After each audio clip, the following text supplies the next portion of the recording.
Hello दोस्तों, learning by doing पर मैं प्रियंका आपका स्वागत करती हूं। और जैसा कि आपके सामने है, ये है एनसीईआरटी हिस्ट्री क्लास 8 का हेड राइटिंग नोट्स, जो कि एनसीईआरटी के बुक के माध्यम से तैयार किया गया है। इसमें आज जो हम बात करने वाले हैं वो अध्याय 6 में आज का लेसन है बुनकर, लोहा बनाने वाले और फैक्ट्री मालिक। इनसे संबंधित आज की वीडियो में चर्चा करेंगे। अगर आप हमारे चैनल पर नए हैं दोस्तों, तो वीडियो को लाइक और चैनल को सब्सक्राइब ज़रूर करें, ठीक है। तो देखते हैं दोस्तों, इसमें सबसे पहले जो बात किया गया है वो है 19वीं सदी में सूती कपड़े के मशीनी उत्पादक ने ब्रिटेन को दुनिया का सबसे प्रमुख औद्योगिक राष्ट्र बना दिया था। और 1850 में लोहा और इस्पात उद्योग पनपने के वजह से ब्रिटेन को दुनिया का कारखाना कहलाने लगा, ठीक है। आगे जो टॉपिक है दोस्तों वो है भारतीय कपड़े और विश्व व्यापार, ठीक है। देखते हैं इनके बारे में क्या क्या चर्चा किया गया है। तो दोस्तों, बंगाल पर अंग्रेज़ों की विजय से पहले 1750 के आसपास भारत पूरी दुनिया में कपड़ा उत्पादन के क्षेत्र में औरों से कोसों आगे था। और दक्षिणी पूर्वी एशिया जैसे जावा, सुमात्रा और पेनांग तथा पश्चिमी एवं मध्य एशिया में इन कपड़ों का भारी व्यापार था। आगे जो दोस्तों है वो है कि 16वीं शताब्दी से यूरोप की व्यापारिक कंपनियां यूरोप में बेचने के लिए भारतीय कपड़े खरीदने लगी थी। इस फलते फूलते व्यापार और भारतीय बुनकरों के हुनर की यादें अंग्रेजी और अन्य भाषाओं में बहुत सारे शब्दों में आज भी जिंदा है। आगे है कि यूरोप के व्यापारियों ने भारत से आया बारीक सूती कपड़ा सबसे पहले इराक के मोसुल शहर में अरब के व्यापारियों के पास देखा था। आगे है दोस्तों कि बारीक बुनाई वाले सभी कपड़े को मसलिन यानी मलमल कहने लगे। और मसालों की तलाश में पुर्तगाली भारत पहुँचे तो वे मसाले के साथ साथ सूती कपड़े को कैलिक कहने लगे। आगे है दोस्तों वो है कि बही के मुताबिक सूती और रेशमी कपड़े की 98 किस्मों का जिक्र है, जिसे यूरोपीय व्यापारी उन्हें पीस गुड्स कहते थे। अब इसमें थोड़ी सी बात किया गया है वो है दोस्तों थान जो होता था वो होता था 20 गज लंबा और 1 गज चौड़ा होता था, ठीक है। आगे हम चले दोस्तों, तो इसमें बात किया गया वो है कि थोक में जिन कपड़ों का आर्डर दिया गया था उनमें छापादार सूती कपड़े भी शामिल थे। उन्हें ये व्यापारी सीट कोसा या खासा और बडाना कहने लगे। बडाना क्या था दोस्तों? तो हिंदी शब्द बांधने से निकला है। आगे नोट है दोस्तों आपके सामने, वो है जामदानी बुनाई। तो दोस्तों 20वीं सदी के शुरुआत में इसका उपयोग होने लगा। जामदानी एक तरह का बारीक मलमल होता था जिस पर करघे में सजावटी चिन्ह बुने जाते थे और इनका रंग प्रायः स्लेटी और सफ़ेद होता था। दोस्तों आमतौर पर सूती और सोने के धागे का इस्तेमाल किया जाता था किसमें? जामदानी बुनाई में, ठीक है। आगे चले हम दोस्तों, आपसे बात करें वो है दोस्तों, आगे जो बात किया गया वो है बंगाल में स्थित ढाका और संयुक्त प्रांत जो वर्तमान में उत्तर प्रदेश है में स्थित लखनऊ जामदानी बुनाई के लिए सबसे महत्वपूर्ण केंद्र थे। आगे नोट है कि मछलीपट्टनम और आंध्र प्रदेश में बारीक कपड़े पर छपाई यानी छीट 19वीं सदी के मध्य में प्रचलित था। आगे दोस्तों आपके सामने वो है बडाना शैली। बडाना शैली क्या है? तो दोस्तों बडाना शैली के कपड़े अधिकांश राजस्थान और गुजरात में बनाए जाते थे। आगे आपका टॉपिक है दोस्तों वो है यूरोपीय बाज़ारों में भारतीय कपड़े का क्या उपयोग था। इसके बारे में देखते हैं क्या जिक्र किया गया है। तो दोस्तों 18वीं सदी के शुरुआत में इंग्लैंड में ऊन व रेशमी निर्माताओं ने भारतीय कपड़े के आयात का विरोध किया। और 1720 में ब्रिटिश सरकार ने इंग्लैंड में छापादार सूती कपड़े, जिसे छीट कहा जाता था, के इस्तेमाल पर पाबंदी लगाने के लिए नए कानून पारित कर दिया। आगे दोस्तों की संयोगवश इस कानून को भी कैलिको अधिनियम के नाम से जाना जाता है। और 1764 में जान के जानके ने स्पिनिंग जेनी का आविष्कार किया, जिससे परंपरागत तौलियों की उत्पादकता में काफ़ी बढ़ गई। स्पिनिंग जेनी क्या होता था दोस्तों? एक ऐसी मशीन जिससे एक कामगार एक साथ कई तौलियों पर काम कर सकता था। ठीक है, यहाँ तक चीज़ें आपको अच्छे से समझ में आ गया होगा। आगे बात करें हम आपसे। आगे जो बात किया गया है दोस्तों वो है 1786 में रिचर्ड आर्कराइट ने वाष्प इंजन का आविष्कार किया, जिसने सूती कपड़े की बुनाई को क्रांतिकारी रूप में बदल दिया। आगे है कि डच, फ्रेंच, ब्रिटिश और अन्य यूरोपीय कंपनियां भारत आकर चांदी के बदले सूती और रेशमी कपड़े खरीदते थे, यानी चांदी देकर ये लोग सूती और रेशमी कपड़े खरीदते थे। आगे जो बात किया गया है दोस्तों वो है बुनकर।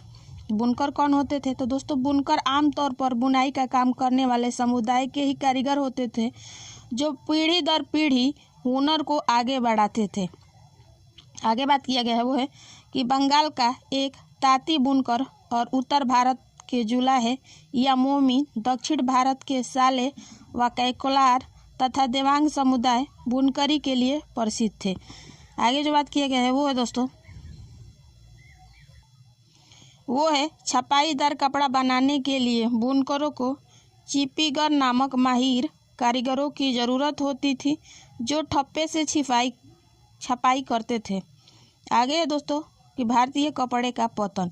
तो दोस्तों ब्रिटिश उद्योग में बने कपड़ों से मुकाबला करना पड़ता था और एंटी डंप ड्यूटी यानी बाहर से आने वाले कपड़ों पर लगाया जाता था। ठीक है, एंटी डंप ड्यूटी क्या था?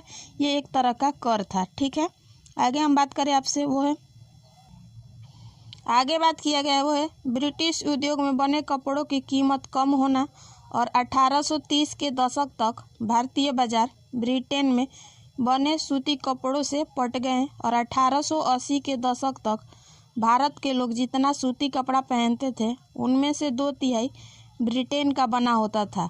आगे जो बात किया गया दोस्तों वो है कि 19वीं सदी के आखिर में पश्चिमी भारत में सोलापुर और दक्षिण भारत में मदुरा बुनकरी के नए केंद्र में उभरे। और थोड़े से आगे चले दोस्तों तो बात किया गया है राष्ट्रीय आंदोलन के दौरान महात्मा गांधी ने आयातित कपड़े पर बहिष्कार व सूत और हाथ से बुने हुए कपड़े पहनने का आह्वान किया। यानी गांधी जी जो चाहते थे कि बाहर से आए हुए कपड़ों का आप लोग बहिष्कार करें और अपने देश में जो बने हुए कपड़े हैं उनको आप लोग अपने हाथ से बुने और उनको पहने। ठीक है, आगे दोस्तों वो है खादी।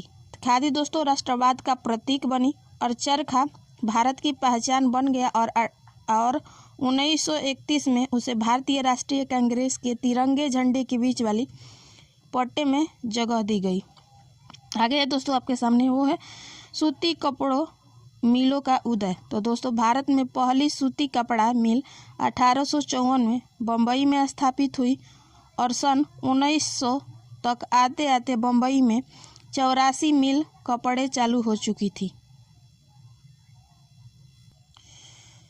दोस्तों आगे बात किया गया है कि अहमदाबाद में पहला कपड़ा कारखाना 1861 में खुला था और संयुक्त प्रांत स्थित कानपुर में 1862 में कपड़ा कारखाना खुला। आगे जो बात किया गया वो है भारतीय कपड़ा कारखानों की समस्या थी कि ब्रिटेन से आए सस्ते कपड़ों का मुकाबला करना पड़ता था और भारतीय कपड़ों पर सीमा शुल्क भी लगा। आगे चले दोस्तों वो है कि प्रथम विश्व युद्ध के दौरान भारतीय कारखानों में बने कपड़ों की मांग बढ़ी और आगे जो है वो है टीपू सुल्तान की तलवार और बूट्स स्टील। तो बूट्स स्टील क्या था दोस्तों? तो दोस्तों टीपू की तलवार बूट्स स्टील से बनी थी जो दुश्मनों के लोह कवच को भी चीर सकती थी। आगे बात किया गया है वो है कि टीपू की तलवार की मूठ पर कुरान की आयतें लिखी हुई थी और आज यह तलवार इंग्लैंड के संग्रहालय की बहुमूल्य संपत्ति है। आगे बात किया गया वो है कि बूट्स स्टील के लोहे में कार्बन की अधिक मात्रा मिलाकर बनाया जाता था और यह पूरे दक्षिण भारत में बनाया जाता था। आगे बात करें हम दोस्तों आपसे वो है तो दोस्तों बूट स्टील की तलवारें बहुत पैनी और लहरदार होती थी। इनकी यह बनावट लोहे में गड़े कार्बन के बेहद सूक्ष्म कणों से पैदा होती थी। और आगे जो बात किया गया है वो है कि विश्वविख्यात वैज्ञानिक और बिजली व विद्युत चुंबकत्व का आविष्कार करने वाला माइकल फैराडे ने भारतीय बूट स्टील की विशेषताओं का 4 साल यानी 1818 से 1822 तक का अध्ययन किया। आगे नोट है आपके सामने दोस्तों, वो है कि 19वीं सदी तक लोहा का प्रगलन के बंद होने के कारण औपनिवेशिक बंद कानून था। ठीक है, आगे है प्रगलन। दोस्तों प्रगलन क्या है? तो दोस्तों ये चट्टान या मिट्टी को बहुत ऊंचे तापमान पर गर्म करके धातु तैयार करने या धातु की बनी चीज़ों को पिघलाने की प्रक्रिया जिसमें कोई नई चीज़ बनाई जा सके उसे प्रगलन कहते हैं। ठीक है, आगे जो बात किया गया दोस्तों वो है भारत में लोहा व इस्पात कारखानों का उदय। तो दोस्तों 1904 में अमेरिकी वैज्ञानिक चार्ल्स वेल्ड और जमशेदजी टाटा के सबसे बड़े बेटे दोराबजी टाटा ने अंगारिया समुदाय की मदद से लोहे का काम राजहारा पहाड़ियों को ढूंढा। तो राजहारा पहाड़ियाँ क्या थी दोस्तों? तो दोस्तों राजहारा पहाड़ियाँ दुनिया के सबसे बेहतरीन लौह अयस्क भंडारों में से एक थी। आगे जो बात किया गया वो है कि अगरिया समुदाय के लोगों ने लौह अयस्क का एक और स्रोत ढूंढने में मदद की, जहां बाद में भिलाई स्टील संयंत्र को अयस्क की आपूर्ति की गई। आगे है कि स्वर्णरेखा नदी के तट पर औद्योगिक शहर बसाया गया जिसे जमशेदपुर का नाम दिया गया। और थोड़े से हम आगे चले दोस्तों तो वो है कि Tata iron and steel company जिसे टिस्को के नाम से जाना जाता है की स्थापना हुई जिसमें 1912 में स्टील का उत्पादन होने लगा। और आगे जो बात किया गया है वो है कि 1919 तक टिस्को में बनने वाले 90% इस्पात को उपनिवेशिक सरकार ही खरीद लेती थी। और दोस्तों इस तरह अध्याय 6 आपका समाप्त होता है। मुझे उम्मीद है कि ये हैंडराइटिंग नोट्स से काफ़ी हद तक आपको एग्ज़ाम में प्रॉफिट मिलेगी। अगर आप हमारे चैनल पे नए हैं तो वीडियो को लाइक, चैनल को सब्सक्राइब और अपने फ्रेंड, कलीग्स या जिनसे कनेक्टेड हैं उनके यहाँ आप ये वीडियो शेयर करें ताकि इस कंटेंट का प्रॉफिट उनको भी मिल सके। फिर मिलेंगे नेक्स्ट वीडियो के साथ, तब तक के लिए धन्यवाद। आपका दिन मंगलमय हो।